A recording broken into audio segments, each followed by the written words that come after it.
Alors, c'est méchant ce que je vais dire, mais il va falloir que tu me dises qui tu es parce que il y en a qui ont oublié. Si tu en parles à ton grand-père, il va se rappeler peut-être, ou à ton père. Non, non, mais même moi, mais je veux dire, en fait, le problème, c'est que c'est comme Luc Alphand. Tu sais, les gens, ils se souviennent plus qu'il a été skieur. Ils se rappellent de lui qu'il a gagné le Dakar. C'est vrai, plus skieur. C'était plus récent. En fait, moi, qui je suis? Pour situer le bonhomme. Cette année, 42e année de contrat professionnel dans le motorsport. 42 ans. Tu vois, motorsport, moto et voiture. En fait, ouais, j'ai commencé l'enduro en 84, champion de France. Et en fait, à la base, je suis un vrai passionné d'enduro. C'était ma discipline de base. Et dans cette discipline, j'ai eu quelques titres. Alors, je crois 11 titres de champion de France. Quelques titres. Et 2 fois champion du monde, donc moins que toi. Ça n'a rien à voir, mais oui. Parce que c'était pas c'était à cette période où je faisais le championnat du monde, c'était plus vraiment ma priorité. Et surtout, un truc que je suis assez fier, que pas beaucoup de gens se rappellent, c'est que j'ai gagné 5 fois les 6 jours au scratch. Mais moi, c'est le recordman. Je suis le recordman. Hein. Je crois qu'après, c'était peut-être Aola ou quelque chose comme ça. Non, pas Aola. Je pense que derrière. En tout cas, il y en a un qui arrive à bloc, c'est Garcia. Ah oui. Mais je vais lui dire, faut niquer Peter. Ah, bah, c'est pas sympa. Et donc, non, c'est vraiment gagner 5 fois les 6 jours au scratch. Je me rendais pas compte. Ouais. Qu'une fois en équipe de France. Ok. Trophée. Mais individuel, scratch 6 jours, France 88, Allemagne 89, Tchécoslovaquie 91, États-Unis 94 et Pologne 95. Moi, je me souviens que d'une chose, c'est Sean Watts qui avait gagné avec la 125 au scratch, non? C'est possible, c'est possible. Mais par contre, alors je savais que tu avais gagné au scratch, mais je pensais pas autant, tu vois. Alors après, encore un autre record. Dis-moi. Le trèfle. Le trèfle lozérien, 9 fois. Moi, je suis une chèvre dans le billard. Et là, 9 fois. 9 fois le trèfle. Ah, mais Garcia, il est bien parti aussi. Il est pas mal parti. Et puis après, ça, c'est la partie enduro, la vraie passion. Et puis après, ce qui est connu plus du grand public, c'est le Dakar.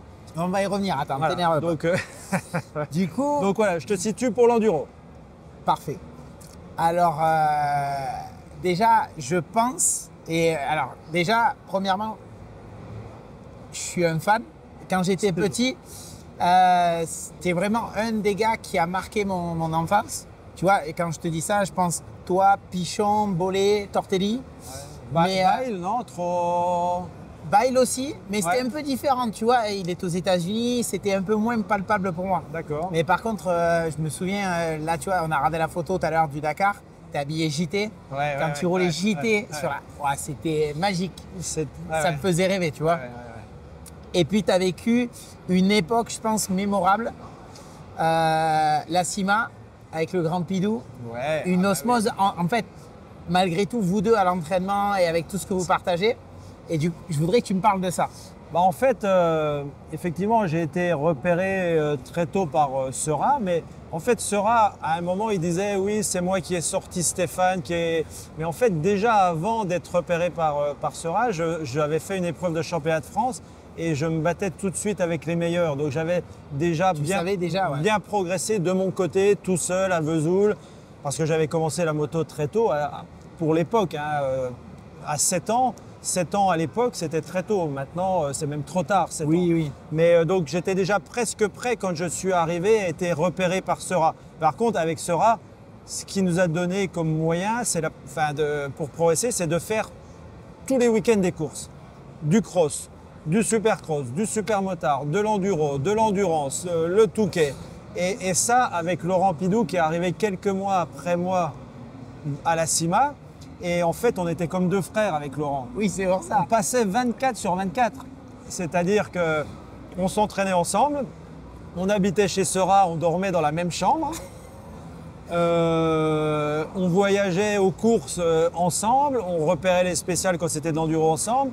Le dimanche soir, à la fin de la course, on repartait, on était de la même région, on avait une journée off dans la semaine pour rentrer dans la famille, laver nos fringues et repartir à la CIMA dès le mardi matin. Incroyable. Et ça, on a fait ça pendant, je pense, au moins 3 ans ensemble et ça a créé forcément des liens énormes et surtout ça nous a fait vachement progresser. Chacun dans son style. Le grand Pidou physique, un peu Brutus et moi un peu plus fin en pilotage, mais à la fin on a progressé les deux ensemble. Carrément. Parce que tu vois, ce qui est assez marrant, c'est que voilà, Sera était l'importateur Husqvarna, parce qu'il y a beaucoup de gens qui ne s'en rappellent plus. Ouais. Alors je voulais en parler parce que c'était un personnage hyper atypique qui s'investissait beaucoup dans la compétition. Énormément. Et avec vous. Et à cette époque-là, toi tu roulais avec quoi comme moto? Alors j'ai commencé avec des 2,5, après je suis passé sur des plus grosses cylindrées, des 400, 2 temps, hein, c'était 2 temps à l'époque, et après 430 en enduro. Hein, en enduro, et après en super motard, on roulait avec des 500 2 temps. À l'époque, il y avait 2 catégories, ou même plus, mais on faisait le 500 2 temps plus le 500 4 temps, ou le 600 4 temps. On avait 2 motos 2 temps et 4 temps. Après, qu'est-ce qu'on faisait encore? On faisait des courses d'endurance, on faisait des crosses 4 temps.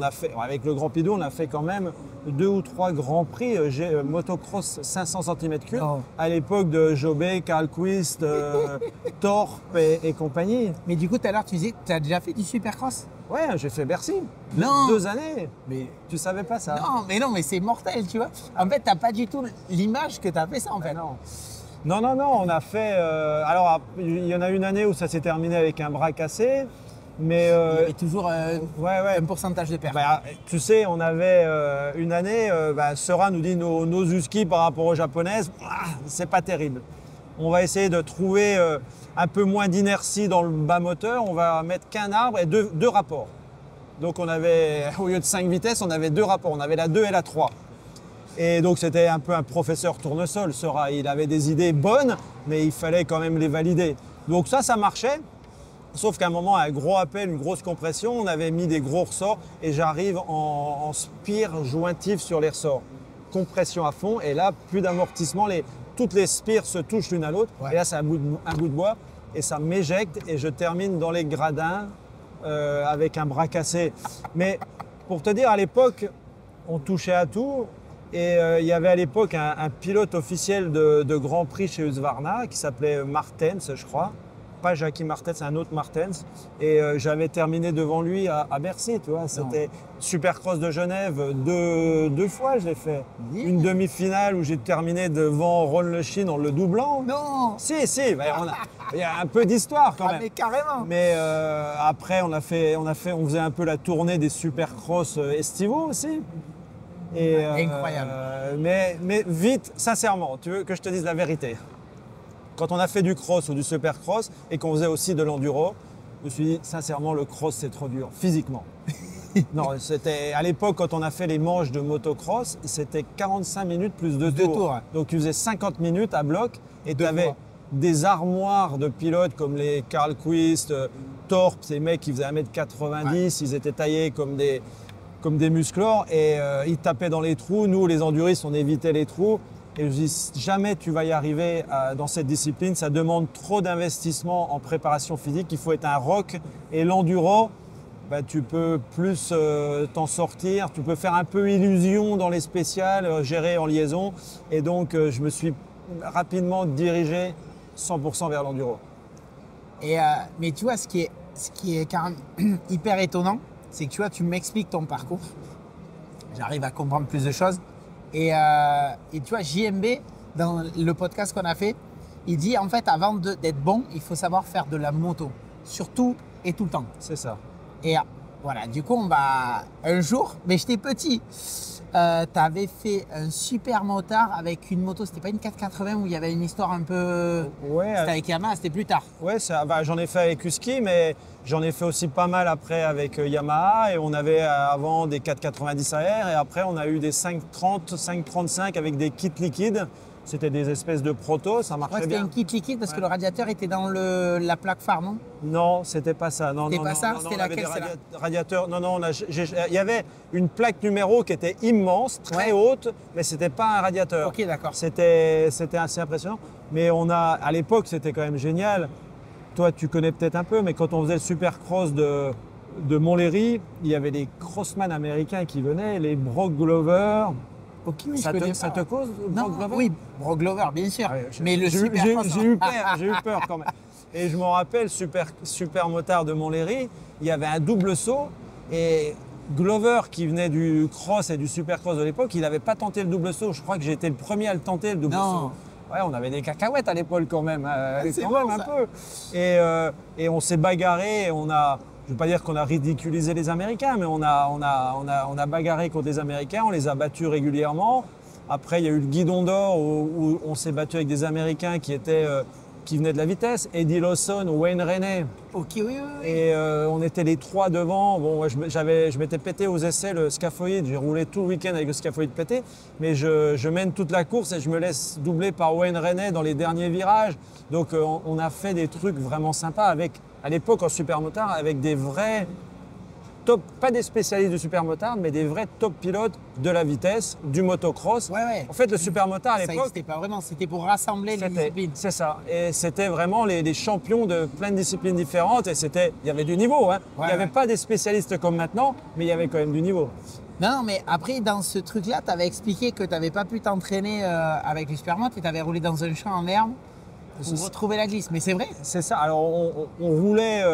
En fait, déjà à l'époque de SERAM, et j'ai gardé un peu ça, c'était rouler avec des pneus slick, des pneus usés, les plus usés possibles pour maîtriser parfaitement la glisse. Et oui. Et donc, parce que quand tu glisses dans de l'herbe ou un terrain très glissant, la moto elle dérive et toi elle dérive vers l'extérieur et toi souvent tu mets le corps à l'intérieur. Et en fait, pour être à l'aise avec ces mouvements de dérive, pour le reproduire le plus facilement possible, tu le fais avec un pneu qui est un peu usé, c'est plus facile. Quand il y a trop de grippe, c'est bien, mais tu travailles moins dans la dérive, dans le contrôle et dans la proprioception sur la moto. Et donc, en fait, c'est un peu comme dit Jean-Mi, il fallait faire de la moto dans plein de terrains différents, avec des motos différentes, des pneus adhérence, des pneus sans adhérence. Et quand tu couvres un peu tout ça, tu as un feeling qui devient super naturel. Parce que, en fait, aujourd'hui, ce qu'il y a, on fait ces podcasts parce que j'ai envie d'expliquer aux jeunes, à travers tout le monde, en me disant, voilà, ce qu'on faisait nous avant, ce qu'aujourd'hui vous ne faites pas, je ne suis pas trop en accord avec ce qui se passe.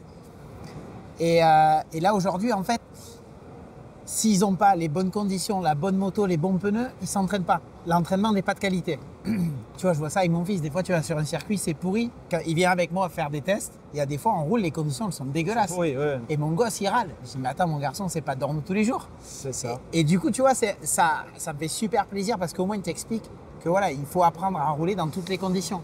Oui, et en plus de ça, je trouve que dans le tout-terrain, on est quand même dans une discipline où le matériel en lui-même a peut-être moins d'importance que dans la vitesse. Donc dire « ouais, j'ai pas les moyens pour avoir la dernière fourche d'usine » ou je sais pas quoi, je pense qu'avec la volonté, l'entraînement et le gros physique et du talent, tu peux déjà faire de très très bons résultats même si tu n'as pas la moto d'usine, spécialement en enduro, je pense. Je ne sais pas ce que tu en penses.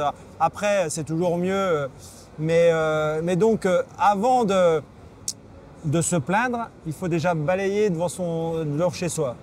Tu comprends ce que je veux dire? C'est-à-dire qu'il faut avoir déjà rien à se reprocher à soi-même avant de pleurer, j'ai pas les bons trucs, voilà. Donc ça, c'est la base. Mais ça, tout le monde ne l'a pas compris forcément. Non, c'est cool. Après, tu as commencé le Dakar à peu près à quelle année? Tu étais toujours en enduro quand tu as commencé le Dakar? Oui. Alors, tu es arrivé de ton plein gré ou on t'y a accompagné? Non, en fait, j'étais pilote d'enduro, mais je commençais à suivre le Dakar à la télévision. Et il y avait à cette époque, il y avait des duels intéressants entre Hubert Auriol, Cyril Neveu, ça te cause peut-être pas ces noms-là, mais qui évoluaient à des vitesses folles dans des paysages magnifiques. Et je me disais, je veux faire cette course-là. Je veux y aller. Et à l'époque, j'étais encore pilote Husqvarna.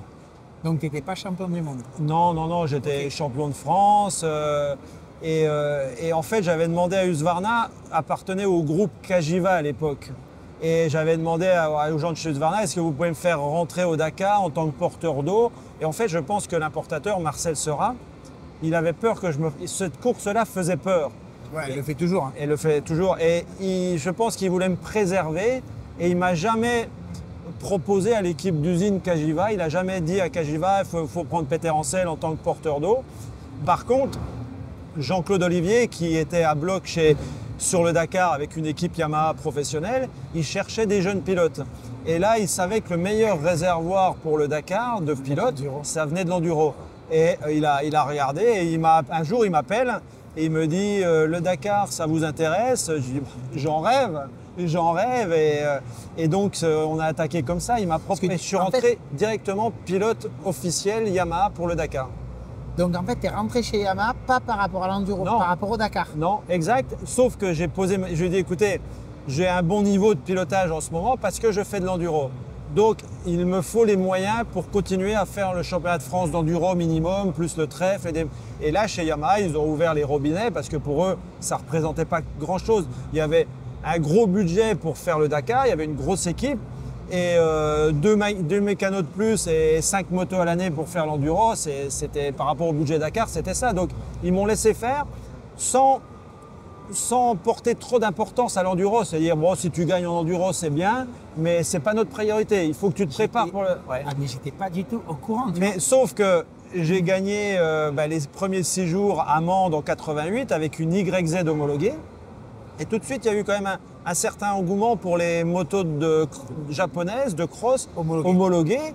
Et là, Jean-Claude Olivier, peut-être qu'il faut qu'on fasse quelque chose. Et c'est suite à ça que Yamaha a développé les WRZ ou les deux temps.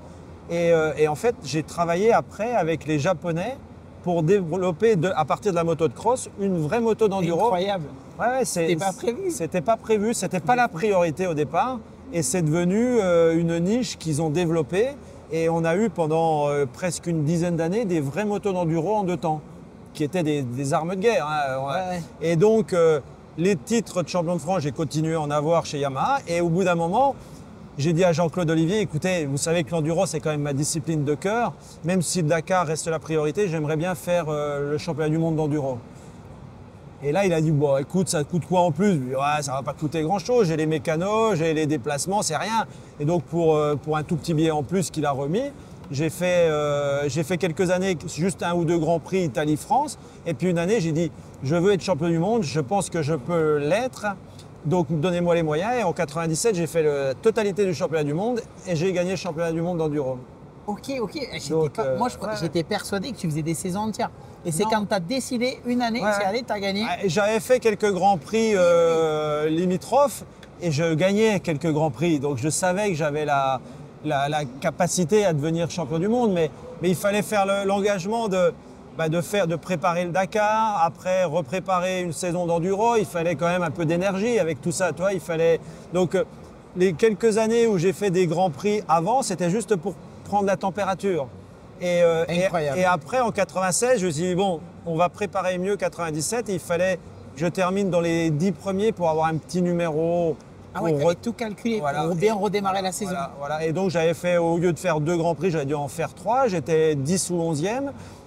D'ailleurs, j'avais terminé 11e. Et c'est pour ça que l'année de championnat du monde, j'ai le 111. Le numéro 111. Parce qu'en fait, de 0 à 99, c'était les 125. Et après les de 100 à je ne sais plus combien, c'était les... Et j'avais fait 11e l'année avant avec 2 ou 3 grands prix. Et c'est pour ça que j'ai eu le numéro 111. Tout le monde me disait, le numéro 111, tu copies JMB. Je dis non, c'est le numéro 111 parce que j'ai fait 11e en faisant seulement 3 grands prix l'année d'avant. J'ai fait 11e et je suis... Voilà. Mortel. Et après, alors j'ai un souvenir, tu avais voulu gagner la première année que le 2014 est arrivé. Ouais. Donc tu y es retourné, tu étais blessé au genou en plus. Ouais, alors, ça a été... Belgarda. C'est ça. Pas Belgarda, c'était le team UFO. Ouais, mais c'était quand même supporté par Yamaha Belgarda. En fait, c'est une année où, que je dise pas de bêtises, je suis en bagnole. Tu étais déjà en voiture? Ouais, en Dakar, parce que c'était 2001. J'ai fait mon premier Dakar en voiture en 99. Ok. Et j'avais enchaîné quelques contrats moyens. Et là, pour le Dakar 2001, j'ai pas de bon contrat. Je dis merde, le Dakar va pas se faire avec moi, je vais pas faire le Dakar en bagnole, donc il me faut que je trouve un objectif pour 2001. Et je rappelle Jean-Claude Olivier, je lui dis écoutez, j'aimerais bien les nouveaux 4 temps Yamaha qui arrivent, la WRF, est-ce que je pourrais faire? Il me dit écoute, on n'a pas trop de budget cette année. Je lui dis écoutez, si je le fais avec le team italien, ça vous dérange? Je lui dis non, il n'y a pas de souci, tu peux le faire avec le team italien. Et donc, il m'a libéré. Et effectivement, en 2001, j'ai fait le championnat du monde avec le team UFO. Et là, sincèrement, j'avais peut-être pas le même niveau que j'avais en 97, mais on avait une moto qui était un peu supérieure par rapport à la concurrence. Et du coup, attends, t'as 4 ans plus tard? C'est 4 ans plus tard, ouais. J'avais 36 ans. Ouais. Donc ça commençait à être un peu moins bien qu'avant. Je m'étais un peu moins entraîné, j'étais déjà dans la voiture. Donc et je me souviens, tu étais blessé au genou ou dans en fait, blessé. Voilà, alors en fait, il y avait 6 épreuves, je ne sais pas si c'est encore comme ça au mondial. Ouais, il y en a 6 ou 7. Ouais, et ça terminait tout le temps par Suède-Finlande. Je ne sais pas si c'est encore comme ça. Non. Et en fait, j'étais en tête, j'avais pas mal gagné de courses, j'avais, je crois, 25 points d'avance. Et il restait 2 courses, Suède-Finlande. Et entre-temps, il y avait un championnat de France d'enduro. Je fais le championnat de France et au championnat de France, je me pète les croisés. Oh, putain. Et une semaine après, c'était Suède et une semaine après, c'était Finlande. Donc, en fait, j'ai fait les 2 dernières courses avec les ligaments croisés pétés fraîchement. Et ça a été un peu dans la douleur. Et ça va qu'il n'y avait pas une concurrence énorme. Il y avait un Suédois qui s'appelait Bergvall qui roulait pas mal, qui était aussi chez Yamaha avec moi. Donc, on avait la même moto.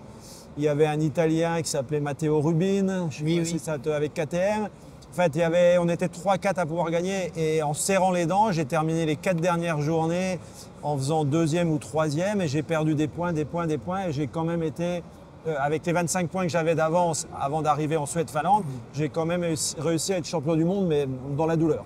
Pas mal. Donc 2e titre de champion du monde d'enduro et après on a tiré le rideau sur la vie vraiment professionnelle dans la moto. Ok, donc on va revenir un petit peu. Alors c'est super intéressant parce que moi j'ai vécu le même parcours, on va dire, le passage chez KTM en rallye raid, super bien encadré. Ouais, forcément. Une école de navigation, toujours suivie. Toi, comment ça s'est passé du moment que tu as dit je vais en rallye raid? Alors j'ai des petits trucs parce que Farioli m'a un peu parlé de l'époque.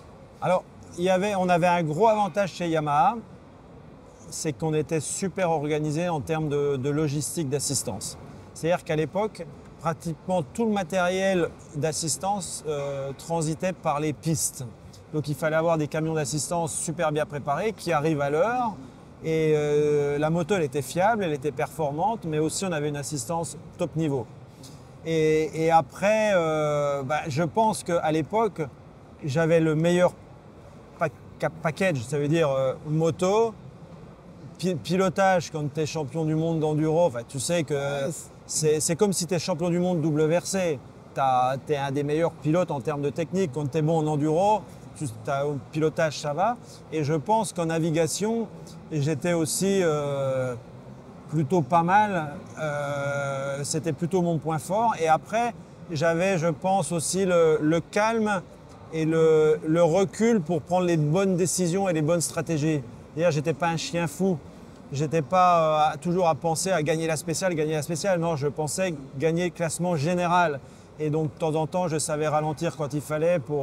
Il y avait de la stratégie. Je pense que j'avais peut-être le cerveau peut-être un peu mieux fait que certains pour cette discipline. Ouais. Mais comment tu as appris la navigation? Qui c'est qui t'a... Parce que là, tu arrives du l'enduro au rallye raid, tu fais comment? Alors, à l'époque, il n'y avait pas de GPS. J'ai gagné le premier Dakar, il n'y avait pas encore de GPS. Les 4 premières années, pas de GPS. Tu as mis combien d'années pour arriver à gagner le Dakar? 4 ans. 4 ans? Ouais. Ok. Première année, 18e pour récapituler. Deuxième année, je gagne 6 étapes sur le rallye, mais je saute une dune et j'arrache l'ancrage de l'amortisseur, de la biellette. Donc je termine une étape, le garde-boue dans la roue et je perds 3 ou 4 heures. Malgré tout, je remonte 4e. Donc, 2e année, je termine 4e. 3e année, j'abandonne. Je me perds et je tombe en panne d'essence. C'était le 3 janvier, c'était la naissance de mon fils, balise, et je rentre à la maison. Je suis rentré à la maison. Et la 4e année, 91, je gagne au bout de 4 ans. Ok. Donc, la 4e année. Et donc, pour revenir. Parce que tu vois, j'ai des souvenirs, mais après, j'étais hyper petit. Parce que moi, je suivais beaucoup de Dakar quand tu roulais.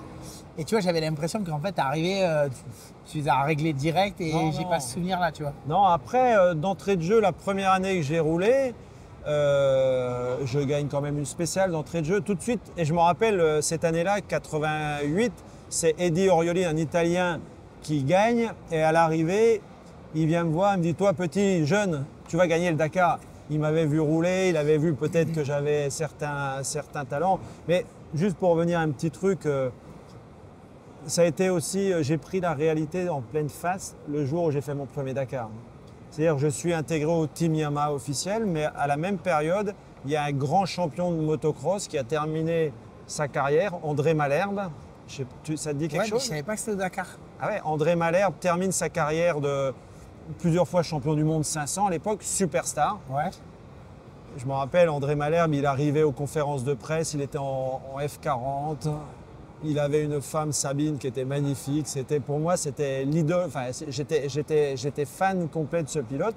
Et Jean-Claude Olivier lui dit, viens faire le Dakar avec nous. Et lui, il saute sur l'occasion. Il fait le Dakar. Lui, il était pilote emblématique Honda, non? Honda HRC. Donc vous l'avez débauché pour le faire mais venir. je crois qu'il était en fin de carrière. Il venait d'arrêter. Et on se retrouve, Jean-Claude Olivier, pilote Yamaha, Thierry Charbonnier, un enduriste français, André Malherbe, et puis le petit junior qui arrive de chez Husqvarna avec son idole, tu vois. Et on part, ça partait par l'Algérie. Au bout de 3 jours, il tombe, il se retrouve tétraplégique. Et là, tu te dis, là, c'est pas du playback. Là, tu te dis, c'est une course qui te fait rêver, tu as envie d'y aller, mais ton idole, là, sa vie, elle est foutue. Et donc, je pense que ça m'a fait un électrochoc qui a conditionné toute ma carrière sur le Dakar. Elle a été conditionnée par cet accident. J'ai été conscient que la course était dangereuse, qu'elle était belle, mais qu'elle était dangereuse, qu'il fallait respecter la piste et qu'il fallait savoir prendre un peu de marge de sécurité et vraiment se calmer quand c'était nécessaire. Donc ça a été vraiment un électrochoc. Et navigation, on t'a appris comment sur le temps ou... Alors navigation, il n'y avait pas d'école de navigation à l'époque. Maintenant, il y a des pilotes qui ont des écoles de navigation. C'était un roadbook, on comprenait comment ça fonctionnait. Et après, vite, je me suis aperçu que déjà tout ce qui était trip en double, à l'époque, c'était même pas important pour eux. C'était bon, les instruments de navigation, ça tombait une fois en panne sur 2 et ils s'en foutaient un petit peu tous. Et là, quand je suis arrivé chez Yam, j'ai dit non, mais on ne pourra jamais gagner une course si on perd le kilométrage à un moment et que le roadbook, on est obligé de dérouler à la main, électriquement, ça ne marche plus, on ne gagnera jamais une course. Donc, ils ont commencé à porter plus d'attention à tout le système de navigation, les positionnements. Et après, la navigation au roadbook, c'est que de la rigueur sur bien respecter les kilométrages, toujours recaler, même si tu n'as que 100 mètres d'écart ou 200 mètres, tu recales tout le temps, analyser les dessins et s'adapter au mec qui a écrit lui-même le roadbook. C'est-à-dire que suivant l'organisateur, tu as un mec qui prépare le roadbook mais qui n'a pas la même façon de voir une bifurcation, un danger. Et donc, les premiers kilomètres, il faut que tu réfléchisses comme le mec qui a créé le roadbook. Donc tout ça, c'est juste de la rigueur, de l'attention, de l'analyse de ce qu'il y a dans ton roadbook. Et je pense qu'avec un peu de méthode, un mec, encore une fois, qui a un peu de cervelle, il apprend relativement vite comment ça fonctionne un roadbook et la navigation. Après, il y a eu le GPS qui est arrivé, c'était encore un autre stade. Mais avant, c'était que de la navigation au roadbook. Et un jour, mais il y a longtemps, je ne sais pas si tu te souviens, on était au Dakar. Et puis on vient à parler de ça et tu m'expliques que tu avais un adversaire qui te saoulait un peu, qui s'appelait Arcarance. Ouais. Qui gagnait une étape, le lendemain il s'arrêtait, il attendait que tu arrives, il te suivait. Et du coup, tu t'es très vite aperçu que tu n'allais pas arriver à trop prendre d'avance. Et en fait, comment te dire, tu m'as dit, en fait, en préparant mon roadbook, j'ai réussi à voir, pas une faille, mais à voir que je pouvais faire quelque chose. Alors sur le coup, ça ne m'a pas trop parlé, mais après, ça m'est arrivé par la suite. Tu sais, quand on peignait les roadbooks, il n'y a pas tout le monde qui lit le roadbook. Il y a des gens qui le peignent sans savoir ce qu'il y a. Ça. Par contre, quand tu commences à le peindre et en lisant, tu t'imagines ce qui se passe. Et ça m'est arrivé avec Toby de trouver une erreur en peignant le roadbook. Toi, tu m'as expliqué un truc de fou. Tu peux nous le réexpliquer? Oui, alors c'est vrai que c'était frustrant pour te dire. Souvent, il m'attendait et il me suçait la roue, c'est ce qu'on disait. Et éventuellement, quand on arrivait dans les 5 derniers kilomètres, il te doublait. Donc, c'est toi qui faisais toute la navigation avec la complexité de faire la navigation. Tu prends plus de temps, tu prends plus de risques parce que tu roules en même temps que tu regardes ton roadbook. Et en fait, pour te dire, moi, je m'arrêtais pisser un coup. Il y a tout le monde qui s'arrêtait. Il s'arrêtait derrière moi, il faisait « Oh ben oui, il a arrêté, on va en profiter pour pisser ». Donc, il n'y en a pas un qui prenait le relais d'ouvrir la piste. Et c'était souvent les mêmes. Et un jour, j'en avais vraiment marre. Et en fait, effectivement, il y a un endroit, en lisant le roadbook, je voyais que ça faisait un angle droit pendant 20 km, angle droit, et tu repartais sur une autre piste à un angle droit, à un angle gauche plutôt. Ouais. Pour bien me rappeler, c'était angle gauche et ça repartait perpendiculaire à gauche. Et là, j'étais presque sûr, je me suis dit, à un endroit comme ça, qui est aussi flagrant, c'est sûr qu'ils vont mettre un waypoint. Je ne savais pas. Je me disais à 80% de chances qu'ils mettent un waypoint. Donc je vais couper cet angle-là volontairement.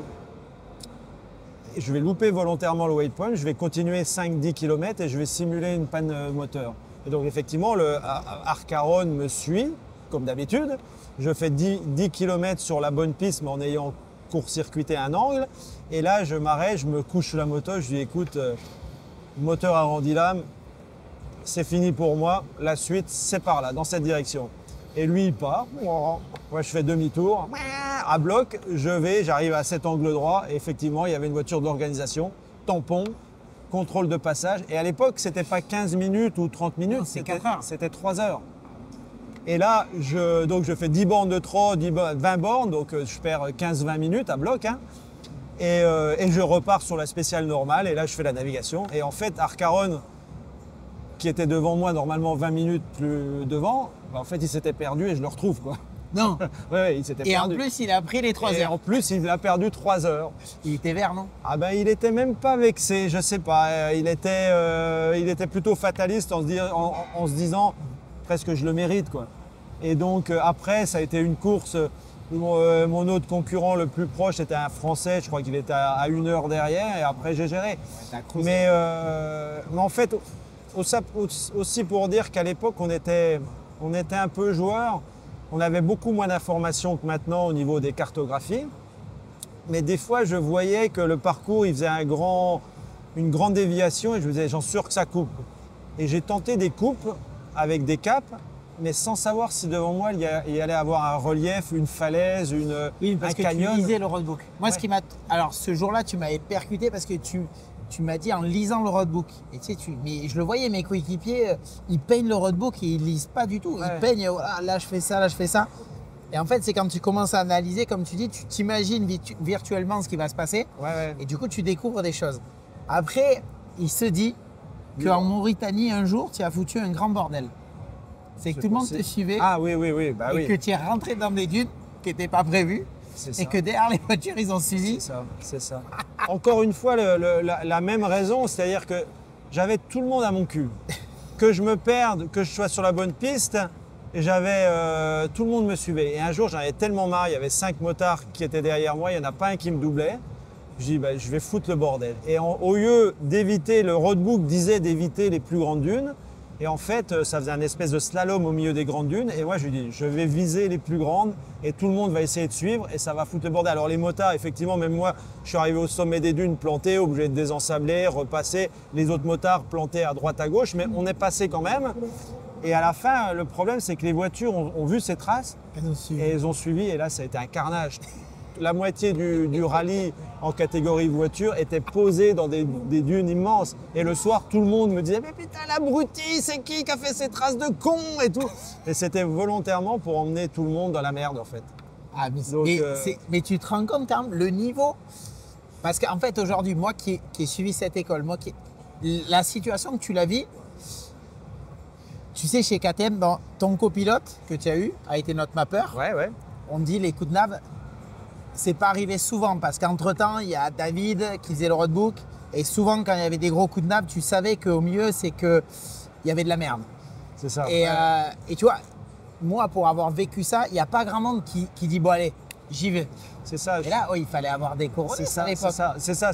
Sincèrement, quand je revois ça maintenant, c'est quelque chose que je ne ferais pas aujourd'hui. C'est qu'à l'époque, on était joueurs, on prenait des risques et on avait les couilles, tout simplement. Je crois que même si j'étais en forme aujourd'hui, dans la tête, plus jamais je ferais des trucs comme j'ai fait à l'époque. C'était risqué, c'était super risqué, c'était audacieux. Mais d'un autre côté, si tu te loupais, tu perdais un quart d'heure, une demi-heure, avais tellement de possibilités de te rattraper. C'était pas comme aujourd'hui où si tu perds 10 minutes, tu as des grandes chances de jamais les rattraper. À l'époque, tu perdais une demi-heure, tu pouvais te refaire. Sur un bon coup de naf, tu pouvais te refaire. Donc ça valait le coup de tenter des choses. Et à quel moment tu as dit le Dakar, c'est trop, j'arrête en moto? Écoute, je m'étais fixé un objectif, c'est d'essayer d'avoir un record de victoire. C'était Cyril Neveu qui avait gagné 5 fois. Et je m'étais dit, ça serait bien que tu gagnes 6 fois. Et ça faisait un moment que je pensais à la voiture, mais en fait, Yamaha, je ne veux pas dire se lassait que je gagne, mais j'enchaînais les victoires tous les ans. Et ils étaient plus très motivés pour continuer. Ouais. Donc ça s'est vraiment bien goupillé en termes de timing. J'ai dit, bon, on va essayer de gagner ce 6e Dakar. Et c'était clair que si je gagnais, je fermais le rideau, le livre de la moto sur le Dakar, j'allais le fermer parce que j'avais l'impression d'être passé à travers les accidents, que j'avais eu de la chance et que je ne voulais pas tenter trop le diable trop longtemps parce qu'il arrive un moment, ça peut aussi t'arriver, même si tu as une marge de sécurité, ça peut t'arriver aussi les problèmes. Donc c'était clair que c'était objectif 6 victoires et après j'avais envie de changer et de partager l'aventure avec un copilote aussi en voiture. C'est qui le dernier de tes adversaires au Dakar? CR40, il n'était plus? Non, c'était Méoni malheureusement. Ah merde, c'était Méoni, c'était Richard Sain. C'est pour ça qu'il y a 2 ans, avec un journaliste italien, il me parle, il me dit c'était qui tes adversaires principaux et j'en énumère 5, et sur les 5, il y en a 3 qui sont morts. Non mais c'est affreux. Donc je crois que la décision d'arrêter, effectivement, il y a les premiers avec qui je me suis battu, quand la première année que je gagne en 91, le deuxième c'est Gilles Lallet, qui est parti l'année d'après, 92 il décède. Et les 2-3 dernières années, il y avait Méoni, il y avait Nani Roma, il y avait Richard Sain, Arcaro, je ne sais pas s'il y était, mais sur tout cela, Méoni il n'est plus là et Richard il n'est plus là non plus. Donc, c'est un truc de fou. Ça, ouais, et pour te dire, même si la moto c'est ma passion, tous les matins quand je partais au départ d'une spéciale au Dakar en moto, j'avais la boule au ventre. C'est affreux. Et tous les matins, je me raisonnais, je dis bon allez, la course c'est beau, mais il n'y a rien de plus beau que la vie. Donc aujourd'hui, si tu en as un qui est plus rapide que toi ou si tu es levé du mauvais pied que tu ne le sens pas, laisse filer, lâche le morceau. Et une demi-heure avant, je me raisonnais comme ça. Après, le chrono était lancé, j'oubliais, je me concentrais sur le pilotage, j'avais plus cette peur et la boule au ventre. Mais avant le départ de chaque spécial, il ne s'est jamais passé un départ de spécial où je n'étais pas stressé. C'est incroyable. Parce que, alors, tu n'as jamais eu de consigne de Yamaha? C'est-à-dire? C'est-à-dire que ça t'est jamais arrivé. Tu vois, moi, par exemple, qui ai roulé chez KT, première année, ça n'a pas bien commencé. Du coup, j'ai dit non, mais moi, j'ai mon objectif, vous me laissez faire. Et mon objectif, c'est 3e. Et du coup, j'étais un peu plus libre. Et je dis voilà, quand vous jugez, vous, que je prends trop de risques et ça devient un péril, vous m'arrêtez. Souvent, vous me laissez faire. Et Villadoms me guidait beaucoup. Il roulait encore, c'était sa dernière année. Mais vu qu'il m'avait beaucoup entraîné en navigation, tous les jours, il me mettait le petit mot pour me guider. Et la deuxième année, on est arrivé blessé avec Toby. Donc, on n'était pas à 100% du tout. Et en fait, Villadoms nous avait fait une stratégie. Et tu sais, tous les jours, on avait des consignes de résultats. D'accord. Mais par contre, quand le matin, comme tu dis, il tape à la porte et il te dit c'est aujourd'hui, il faut gagner. Voilà, c'est pas bon. Non. Là, c'est pas un bon sentiment. Non, moi, sincèrement, avec Jean-Claude Olivier, j'ai jamais eu plus de pression que ça. Je savais que c'était important qu'on arrive à gagner, mais il m'a jamais mis une pression pesante sur les épaules. Je crois qu'il a senti que j'avais les qualités, les capacités et qu'il me fallait un peu de temps pour mûrir, mais il m'a jamais mis de pression. Par contre, je l'ai vu, lui, Jean-Claude Olivier, le patron de Yamaha du Dakar, mettre la pression sur d'autres pilotes, du style à Dany Laporte, tu connais aussi, ou des Italiens, qui avaient fait une boulette en début de rallye. Il va aller voir le soir, il dit bon, maintenant, le résultat final du Dakar, c'est foutu pour vous, mais il faut gagner des spéciales. Mon vieux, il faut gagner des spéciales. Les mecs, ils sentaient que s'ils ne faisaient pas au moins ça, ils allaient perdre leur contrat les années d'après. Donc, et ça montait. Laporte blessé, un Italien Findano blessé. Et il mettait des consignes de course, mais pas psychologiquement, pas pas bonne, quoi, pas très bien. Alors que moi, il m'a toujours préservé, fait forcément confiance et il m'a jamais mis la pression, Jean-Claude Olivier. Je pense qu'il sentait que j'en avais pas besoin. Il m'a pas guidé, il m'a jamais donné des consignes le matin avant de partir. Aujourd'hui, comme toi tu dis, c'est aujourd'hui qu'il faut attaquer, c'est aujourd'hui qu'il faut faire la différence. Il m'a toujours laissé très libre parce qu'il avait, je pense, un très bon feeling avec mes capacités. Non, mais un truc de fou. Après, tu as eu le bon ressenti et après, on a une question que je ramène toujours et dans ce truc-là que tu connais. Donc, j'aimerais avoir ton ressenti sur ça. Sur qu'est-ce que c'est pour toi le talent? Le talent, oui, je pense qu'il y en a qui sont plus doués et qui ont plus de talent que d'autres, mais tu peux arriver à tes objectifs de différentes manières. Fais-moi rêver. Avec le travail, avec beaucoup plus de travail. Quand tu as la chance d'avoir du talent, tu as peut-être besoin de moins travailler que les autres. Et en fait, c'est ce qui te permet, à mon avis, quand tu as beaucoup de talent, de t'économiser aussi sur la dureté du travail et l'engagement dans la préparation. Et ça vient d'où, le talent? Ça vient d'où? C'est la question. Tu as des gens qui ont beaucoup plus de feeling sur des skis, qui ont beaucoup plus de feeling sur une moto. Je pense que c'est la capacité à analyser, même si toi tu ne fais pas ce sport, à analyser sur des images télévisées, sur des photos, la position d'un pilote, sur plein de choses, c'est observer. En fait, le talent vient, à mon avis, du sens de l'observation. C'est-à-dire que tu vois un pilote, moi je m'inspirais beaucoup des pilotes américains, j'adorais le style David Bailey et tout ça, super smooth, avec des positions magnifiques, et je regardais les revues, je regardais le peu de vidéos qu'on avait à l'époque, et ça m'inspirait, et j'essayais de reproduire tout ça. Donc je sais pas, je pense qu'il faut puiser le talent, il faut aller le chercher chez les gens que tu admires, et prendre ce qu'ils ont et essayer de le récupérer. Mais ça, c'est une qualité d'analyse en fait.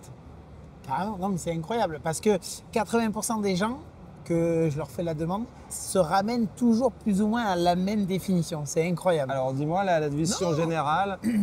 C'est d'être doué de base, oui. Mais de cultiver. Mais pourquoi tu es doué de base? C'est-à-dire les gènes, tu as des gènes, oui, bien sûr, voilà, papa, maman, merci papa, maman. Mais il y a des gens qui sont doués et si ces gens-là, ils n'apportent pas du travail avec, il ne se passe rien. C'est sûr. Et du coup, pour moi, le talent, c'est une définition du travail. Mais toi, je suis sûr que tu as travaillé beaucoup plus qu'un Farioli. Farioli a eu une belle carrière, il était doué. Par contre, il était un peu branleur. Et du coup, il n'a pas eu une belle carrière. Il a décroché un titre et puis voilà. Mais toi, pour en être là où tu en es arrivé et surtout pour faire ce que tu as fait au Dakar et tout ça, tu as travaillé. Oui, mais alors, tout le monde pensait qu'à l'époque, même en enduro, je bluffais beaucoup en disant… Mais on va y arriver aux anecdotes. On va raconter des histoires de dingue. Mais sincèrement, si tu me prenais une VO2 max de moi à mon meilleur niveau, ça n'avait rien à voir avec les meilleurs pilotes d'enduro de l'époque. Et ça, c'est sûr. Mais tu sais, je vais te faire un exemple. Tu te rappelles de Jeff Goblet, un Belge, oui. qui s'entraînait physiquement, c'était une machine. Il faisait tout ce que tu pouvais, du vélo, de la course à pied, natation. Et en fait, c'est vrai qu'à l'époque, Mika Ola était très physique, mais alors roulait beaucoup mieux que lui. Pour moi, c'était pas un phénomène de technique. Mais par contre, un jour, Jeff Goblet, il dit, je comprends pas, c'est pas possible qu'il fasse plus de vélo ou de course à pied que moi. Je pense qu'il compense tout par la technique. Et là, tu dis, Jeff, quand même, bien sûr. Mais tu vois ce que je veux dire. Et en fait, l'enduro, en plus, c'est un sport où le gars qui est doué et qui s'économise beaucoup, en fait, il n'a pas besoin d'être physiquement hyper fort par rapport au cross, tu vois. Non, c'est ça. C'est pour ça que ce que je t'ai dit en début de discussion, que le cross, j'ai tout de suite compris que c'était pas pour moi. Il allait falloir trop faire de sacrifices au niveau de l'intensité de la préparation physique et du sport. Et que, en fait, l'enduro, tu peux presque faire un peu illusion. Carrément. Dans la mesure où, comme tu dis, si tu as une super technique de pilotage, en liaison, tu ne te fatigues pas. Et après, à l'époque où moi je roulais en championnat du monde d'enduro, les spéciales ne faisaient pas 15 minutes. C'était plutôt entre 4 et 8 minutes. Donc 4 et 8 minutes, tu serres les dents, tu arrives à tenir. Et donc voilà, c'est pour ça que je te dis, j'ai travaillé sur la moto parce que je prenais du plaisir à rouler, à répéter les gammes, à faire des belles glisses, tout ça. Et surtout à l'époque, Sera Husqvarna, où là j'ai vraiment atteint un niveau de pilotage qui était bon. Mais après, toutes ces années enduro avec Yamaha, même championnat du monde, je forçais un petit peu en début d'année, un peu plus d'entraînement. Mais après, c'était vraiment léger en entraînement. C'était pas, et c'est pour ça, je pense, que j'ai réussi à rester longtemps dans ce business parce que je ne me suis pas cramé. C'est-à-dire que si tu as besoin pour la tête et pour performer, d'avoir un niveau physique super haut, il faut t'entraîner et faire de l'entraînement physique constamment. Au bout d'un moment, la motivation, tu la perds et tu deviens moins performant. Donc, je pense que j'ai eu la chance d'avoir un don, de savoir l'entretenir juste ce qu'il fallait, mais jamais me cramer à l'entraînement de trop. Juste rouler pour le plaisir, entretenir la technique. Et c'est souvent en championnat de France ou même en mondial, je commençais la saison, je prenais une petite déculottée. Ah, j'ai dit merde. Et là, pendant 3 semaines, un peu plus de moto, retrouver le feeling. Et puis après, c'était bon pour la fin de la saison. Mais j'ai réussi à avoir le bon feeling et à faire le bon dosage d'entraînement sans trop se cramer. Je pense que en tout cas, c'était mon fonctionnement et ça marchait. Mais carrément, mais ce qui est marrant, c'est que souvent, dans tes phrases, tu dis « j'ai eu de la chance ». Alors, tu ramènes beaucoup à ça. Maintenant, je vais te faire un paradoxe. C'est quand même incroyable. Dans toutes les disciplines où tu es passé, tu as été le meneur et que les gens se calaient sur toi. En enduro, on m'a expliqué qu'à l'époque, en fait, tu avais l'assistance du soir et l'assistance du matin. Ouais.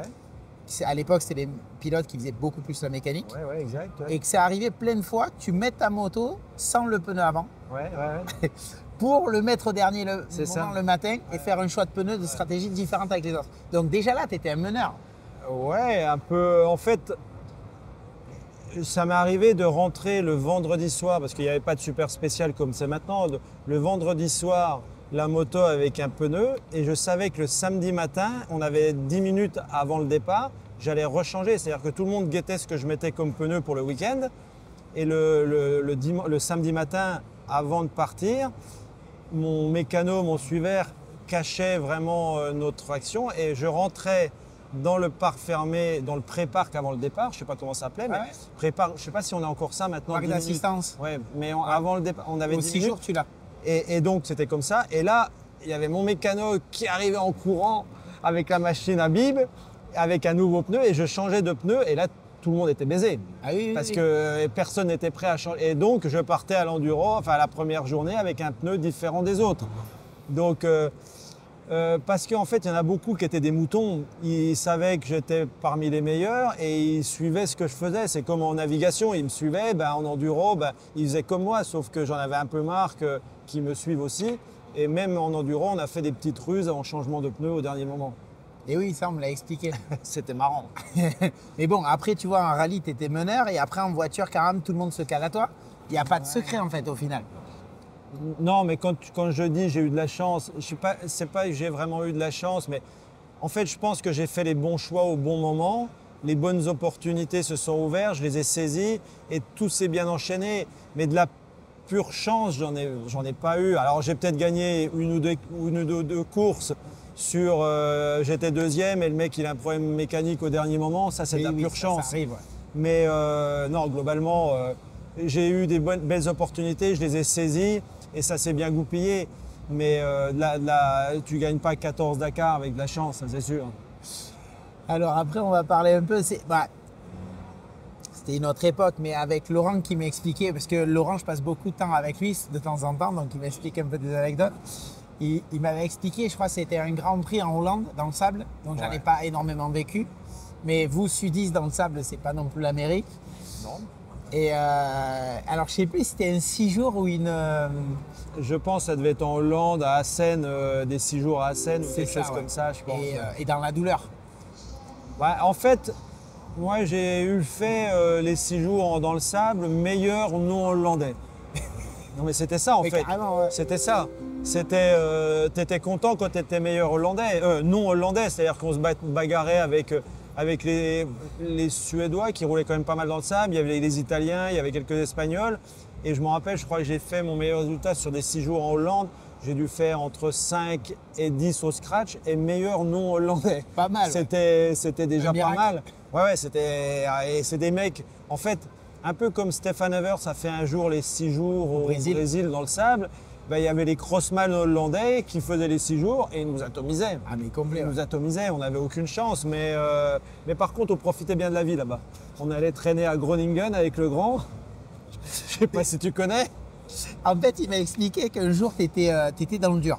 Et du coup, tu savais plus le. Parce que vous avez des problèmes de pneus ou un truc comme ça, vous n'avez pas le bon pneu dans le sable ou je sais pas quoi.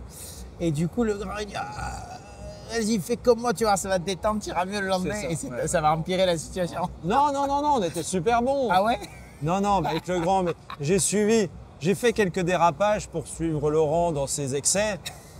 Et je suis quand même revenu très vite dans les rangs. C'était pas ma façon de voir la vie. Donc, mais avec Laurent, ça a déraillé quelques fois, forcément. Mais bon, on se rappelle, on faisait partie de l'équipe de France ensemble. À l'époque, il y avait Esquirol, des mecs super sérieux. Tous les soirs, ils mangeaient à 7h, à 8h, ils étaient dans leur chambre, à 8h30, ils dormaient. Et nous, la soirée commençait. On mangeait avec l'équipe de France et après, on se cassait. Ah, c'était bon ça. Et on allait faire les cons jusqu'à point d'heure. On rentrait à 3 du mat et le lendemain, on mettait ce qu'on pouvait, quoi. Donc, non, c'était... Ah, c'est bon ça. On mangeait pas des graines à l'assistance non plus. On mangeait un peu de saucisson, un peu de pâté et voilà. Donc, on a profité. Enfin, vraiment, on a passé des bons moments en enduro, en équipe de France. C'était vraiment... Moi, il m'insultait parce que je prenais jamais de banane. Parce que tu joues l'équipe de France, c'est une course d'équipe, il faut que tu emmènes une bougie, quelques outils. Je dis ouais. Et avec la YAM, je faisais jamais rien. Et donc à la fin, je prenais une banane, je me la remplissais de chiffon pour que les managers ils soient contents, mais j'avais rien dedans. C'était c'est bon, c'est incroyable. On a vécu des bons moments. Et après, voilà, il y a un truc, je pense que les gens ne se rendent pas compte, c'est que tu as enchaîné une année Dakar, Gilles Lallet et le fameux Touquet que tu as expliqué tout à l'heure. Physiquement. Alors toi qui nous parles que du coup il faut s'économiser, tu t'économises comment? En plus, les deux courses, bon, le Dakar c'était ma spécialité. Mais quand tu rentres du Dakar, tu as combien de jours pour c'est ça, c'est pour ça que la Gilles Lallet et le Touquet, ça n'a jamais été ma priorité. Surtout que, en fait, même sans parler que c'était très proche du Dakar, j'ai jamais aimé trop les enduros durs. L'enduro un peu extrême, pousser la moto, la laisser tomber dans les cailloux. J'aime bien avoir une moto qui était toujours magnifique, les pots pas cabossés. Donc l'extrême. Mais j'avais toujours dit, la Gilles Lallet, pour les jeunes qui ne connaissent pas, la Gilles Lallet, ça a été une des premières. Enfin, je pense que c'est la deuxième enduro extrême qui a été créée. Le premier, c'est Roof of Africa, au Lesotho, qui est une course vieille de 30 ou 40 ans, je ne sais pas. Et après, la deuxième course d'enduro extrême qui a été créée, c'est la Gilles Lallet. Et j'avais toujours dit, tant que je me sentirais capable de la finir, pas la gagner, en hommage à Gilles Lallet, qui était un de mes meilleurs copains, je la ferai. Donc j'y allais tous les ans et je la faisais comme je pouvais, quoi. Mais c'est quoi ton meilleur résultat? En fait, t'as pas suivi cette histoire? Si, mais je veux savoir de ta bouche. Alors de ma bouche, une année, il neige beaucoup. Et le matin, je crois que je gagne l'enduro de sélection. En fait, la Gilles Lallet classique, ça partait le matin, 300 enduristes. On faisait un enduro traditionnel et sélection et ils gardaient les 100 premiers pour la course de l'après-midi.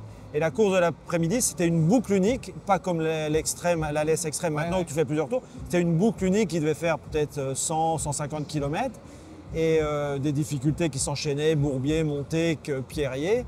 Et cette année-là, il neige et les organisateurs commencent à couper des morceaux parce que ça allait être trop dur. Et ça devient, d'un seul coup, ça devient plus roulant que d'habitude. Et donc, ça correspond un peu plus à mes qualités, tu vois. Et donc, je ne sais pas pourquoi, je me retrouve en bagarre pour la première place. Et je commence à voir les lueurs de la côte du Corbeau Noir au loin. Je me dis, putain, l'arrivée, elle n'est pas loin. Et j'étais deuxième derrière Charbonnel. Et là, je mets un peu de forcing et je double Charbonnel, qui était en tête, à quelques kilomètres de l'arrivée. Et en fait, j'attaque cette côte du Corbeau Noir premier. Je monte et c'est un sillon comme ça, jusqu'à 30 mètres, même pas 20 mètres du sommet, pof. Charbonnel arrive, il monte dans un sillon parallèle, pof, il s'arrête à côté de moi. Et on est chacun dans deux ornières qui montent et là, ça monte tellement raide toi, personnellement, tu ne peux plus rien faire. C'est que le public qui te pousse. Alors, je me rappelle, on mettait la moto au point mort, on mettait des grands coups de gaz. Allez les gars. Et ça pousse et ça tire. Et les deux ornières qui montaient se rejoignaient en une et on arrive dans une ornière, épaule contre épaule. Et je me rappelle, il y a des photos. Il y a Charbonnel, il me met le coude dans la gueule comme ça. Donc, c'est une bagarre de rue, si t'aimes mieux. Et là, tu es à 5 mètres du sommet et c'est l'arrivée, celui qui va gagner la Gilles Lallet. Et d'un seul coup, il y a une corde qui arrive du sommet, qui s'accroche au guidon de Charbonnel et il monte. Il le tire et là je me dis, ben merde quand même. T'aurais pu gagner la course, tu méritais et là tu viens de te faire niquer. Pour moi c'est bon, je vais passer la ligne d'arrivée, je fais deuxième. Effectivement, après, une fois que Charbonnel est tiré en haut, il m'envoie le grappin, il me tire et j'arrive 15 secondes après lui. Et là, sur le podium, il y avait un podium en haut de la côte du Corbonnoir et Catherine Lallet dit « Ouais, arrivée fantastique, on ne peut pas faire autrement que de mettre les deux pilotes ex aequo, c'est le public. » Moi, je dis « Bon, allez, je reprends un peu le sourire, je me dis « Tu viens de te faire niquer, mais en fait… » C'est pour la bonne cause. Ouais, à la fin, la femme de Gilles Lallet décide qu'on est ex aequo. Je me rappelle, il y avait TF1, Automoto qui était là, on fait les interviews. Et là, je dis, bah oui, écoutez, on mérite autant l'un que l'autre, tout ça. Et on fait tous les interviews comme si on était premier ex aequo. Et le lendemain matin, il y a la remise des prix officielle. Et tu sais que le directeur de course de la Gilles Lallet à l'époque, c'était Jean-Pierre Domergue, qui était président du club de Charbonnel. Et là, il m'appelle dans la chambre, il me dit, écoute, il y a la remise des prix dans 1 heure, mais on ne peut pas te mettre ex aequo. Parce qu'à la fédération, il n'y a pas d'ex aequo. Ah, je dis, bah les gars, vous allez tous vous faire enculer. Peut-être pas comme ça qu'il faut parler, mais…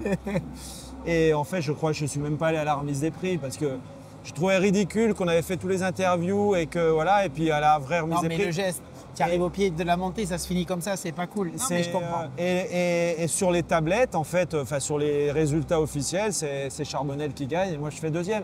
Mais cette année-là, je méritais autant de gagner que lui. En fait, à Vesoul, tu n'as pas beaucoup de supporters d'enduro. Non. C'est ça le problème. Tu as compris? Non, mais il y avait les bus de supporters de monde qui arrivaient et ils étaient tous là pour aider pour Charbonnel. Donc voilà, mais à la limite, c'est pas très grave parce que la Gilles Lallet, normalement, j'avais pas les qualités pour gagner, gagner une vraie Gilles Lallet dans des conditions très dures. J'avais pas les qualités, c'était pas ma course. Alors que Roscoe, lui, il s'entraînait pour ça, Charbonnel, il s'entraînait pour ça. J'ai eu la chance de pouvoir la gagner parce qu'il y avait de la neige et qu'ils avaient coupé des morceaux. Mais oui, voilà. Mais tu as su être opportuniste, être au bon endroit. C'est ça. Et du coup, après, le lendemain, tu t'occupes de faire… Non, c'était pas la même année. Ah, c'était pas la même année. L'année où j'enchaîne Gilles Lallet, Touquet, en fait, on termine sur les 300 au départ, on termine à 4. Et là, je fais 3e.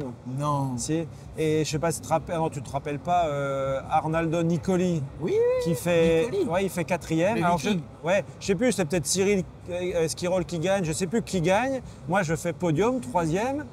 Et en même temps, avant-dernier, puisqu'il n'y a que 4 à l'arrivée.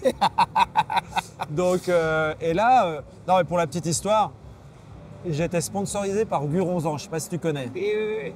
Et moi, on m'a dit des anecdotes qu'au Dakar, les premières années, tu faisais Guronzan, somnifère et tu maîtrisais tes sommeils comme ça. Là, sur la Gilles Lallet, le problème, c'est que 2 Guronzan le matin, 2 Guronzan à midi, 2 Guronzan à 4 heures, et puis encore 2 à 8 heures pour attaquer la nuit. Et donc, j'arrive, je termine 3e.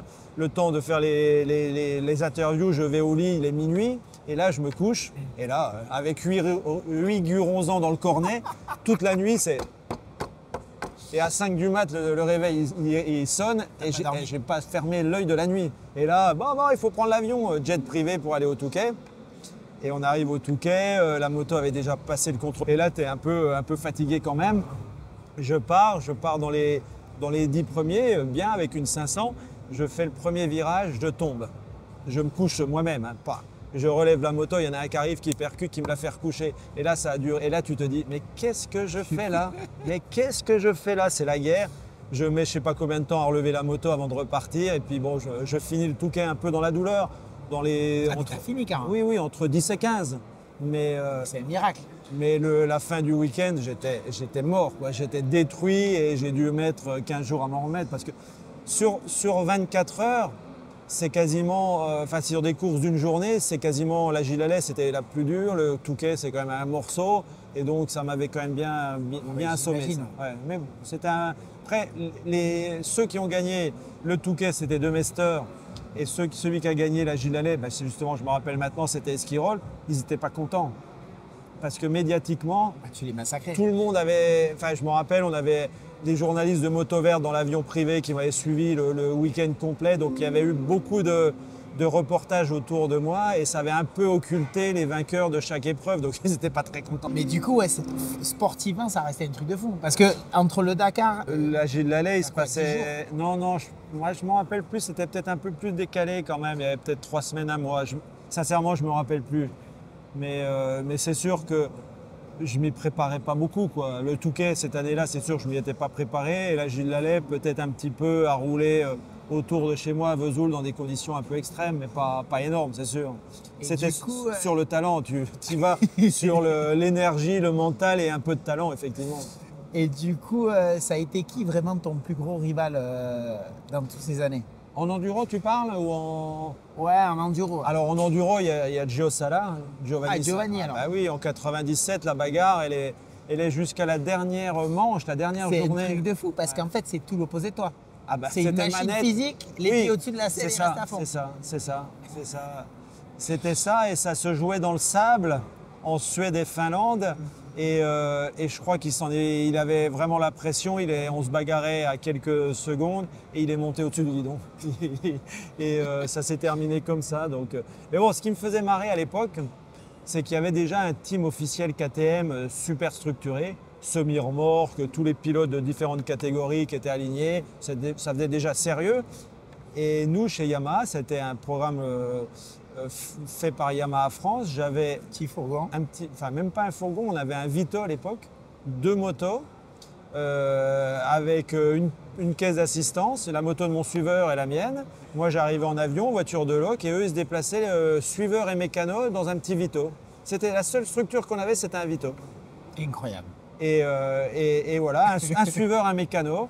Le Vito qui faisait les différents points d'assistance, parce qu'à l'époque, c'était au moins 2 points, voire 2 départs plus 1 ou 2 points. Et il se déplaçait sur les points. Et j'avais un suiveur qui était super bon, que j'ai revu ici, au Salon de Lyon, qui est venu... qui faisait les repérages. À l'époque, les suiveurs avaient le droit de repérer les liaisons. Ah oui, ok, d'accord. Donc le vendredi, ils allaient faire le tour, ils savaient où il allait me recourir. Déjà, ils avaient le droit pour vérifier les temps des CH, pour nous dire si ça allait être serré ou pas. Et en plus de ça, ils voyaient tous les endroits où ils pouvaient recouper. Donc à chaque carrefour possible, je le voyais. Je le voyais. Donc, cool. Donc on ne pouvait pas faire moins en team, mais on était super efficace. Ah mais c'est top, quoi. Ouais. Alors, maintenant que tu parles de voiture de location, c'était une autre époque. Toi, à cette époque-là, Yamaha Sonoto, tu roulais en voiture de fonction. Ouais. Alors là, c'est de la chance. Ouais. Alors, vous avez fait de la merde. C'est-à-dire C'est-à-dire que moi, on m'a expliqué... tu avais fait l'Australie 6 jours en Australie? Non, 4 non. Il y a eu de la tôle froissée pendant toutes ces années. Ouais, alors déjà, quand je te dis la chance, pour resituer les jeunes qui comprennent, qui connaissent pas qui comprennent pas, Sonoto, c'était un regroupement d'importation qui importait Yamaha, Porsche, Mitsubishi et la marque Chrysler. Ok. C'était le même importateur qui s'appelait Sonoto. Le parallèle quand tu es passé à la voiture et Mitsubishi, c'était grâce à Sonoto? Non, rien à voir. Ça veut dire qu'à 23 ans, j'étais chez Yamaha, ma voiture de fonction, c'était une 911, une Porsche 911. On avait pour faire l'assistance un Chrysler Voyageur ou un Pajero ou des choses comme ça, mais pour le pilote, voiture de fonction, Porsche 911. Il y avait Tefli qui était à l'époque en motocross, lui aussi il avait une Porsche. Ça n'a pas duré très longtemps parce que le sudiste il faisait un peu le bordel, mais le pilote du Dakar, il a eu sa Porsche pendant 10 ans, une voiture de fonction, et à 23 ans, Tu fais la course que tu as rêvé, le Dakar, l'enduro, on te donne les clés de la voiture, on dit que tu veux quoi comme prochain modèle? Bah, une bleu marine, une noire. Tous les 6 mois, on changeait, on avait la porte. Donc, et après, après, il y a eu un peu une crise chez Yamaha, chez Sonoto. Ils nous avaient arrêté de nous donner des voitures de fonction qui étaient des Porsche. On a récupéré des Mitsubishi. Ok. Et là, ça m'énervait un peu parce que ça descendait en standing. Et je me rappelle avoir fait des reconnaissances de spécial, de cross finale des 6 jours avec la Mitsubishi Galante. Je l'avais ruiné la caisse parce que j'étais contrarié de ne plus avoir une belle voiture. Je leur rendais pourri la voiture. Mais parce que... Bon, on était gâtés quand même. Oui, mais ton passage à la voiture après, donc tu as appris à conduire déjà comme ça. Et en fait, moi, on m'a expliqué que tu allais repérer les spéciales, mais entre les spéciales, il y avait des chronos. Ah bah oui. Surtout au trèfle. Parce que tu connais le trèfle derrière, il y a 14 spéciales au total, donc qui sont un peu écartées les unes aux autres. Et en fait, j'ai souvent eu, là c'était plus des voitures de fonction, mais j'étais pilote officiel Mitsubishi et j'avais un Pajero et une Lancer. Et là, on s'est régalé. On allait d'une spéciale à l'autre. En fait, on faisait une spéciale entre chaque spéciale d'enduro. Entre chaque spéciale à repérer, on faisait une spéciale avec la Mitsubishi et c'était sympa quand même. Ouais. On n'a pas eu d'accident, tout s'est bien passé. Donc, Mais qui c'est du groupe qui avait tordu une caisse en Slovaquie, un truc comme ça, ou dans les pays de l'Est, on m'a expliqué. Ah, c'est moi, là, c'est une Mercedes. En Pologne, je crois. Ah, tu vois, j'en sais un peu des choses. Avec Kiki Boulet. Bon, en fait, c'est pas de ma faute. Là, on roule tranquillement, on rentre du paddock. Non, je te promets. On rentre tranquillement. Quand on dit t'es bourré comme un Polonais. Ouais. En fait, on rentre tranquillement avec une Mercedes AMG, une belle voiture. Et on roule sur une route linéaire. Il y a un Polonais qui est en face, qui attend pour passer un angle droit. Et en fait, il démarre. Il démarre quand j'arrive. Et donc, on le percute. Mais le problème, c'est qu'il n'avait pas d'assurance. Et grosse galère. Donc, moi, j'étais arrivé aux 6 jours en Pologne avec une belle voiture classe, tu vois. Et j'ai terminé les 6 jours en allant louer une Skoda de l'époque, hein, mais les Skoda de l'époque, c'est pas les Skoda d'aujourd'hui. Ouais, c'est une un truc comme ça là. Un peu moins glorieux, mais on a fini comme ça. Et en fait, le mec, il était bourré, il n'avait pas d'assurance et un peu la galère, mais c'est une année où j'ai gagné les 6 jours au scratch quand même. Ah, bien. Ouais. C'était ça. Non, mais du coup, c'était vraiment cool d'avoir. On pourrait attaquer sur la voiture aussi. Ouais. On va rester tranquille. C'est ça, ouais. En tout cas, merci beaucoup pour tes anecdotes, ton vécu, ton expérience et ton analyse. Ouais. Parce que malgré tout, tu restes une légende de l'enduro. Et j'aime bien le savoir, donc c'est cool. Alors, ce que je vais te proposer, c'est qu'on va refaire un épisode. Tu vas m'apprendre à rouler dans l'herbe. Tu crois qu'on fait ça? Ouais. Je crois que j'ai perdu la technique déjà pour t'apprendre. Moi, j'ai jamais été pédagogue, contrairement à toi. Mais non. Je suis pas pédagogue. Hein. Je suis un très bon élève. J'écoute très vite ce que le professeur dit. Okay. Et moi, je t'apprends à prendre une ornière. Une ornière. Mais tu me prêtes tes genoux pour faire ça? Mais non, on ne sort pas la jambe. Ouais, si tu veux. Bon, merci beaucoup. Avec Stéphane. plaisir. Et au plaisir. Je vois que tu connais l'histoire de l'enduro et des vieux pilotes.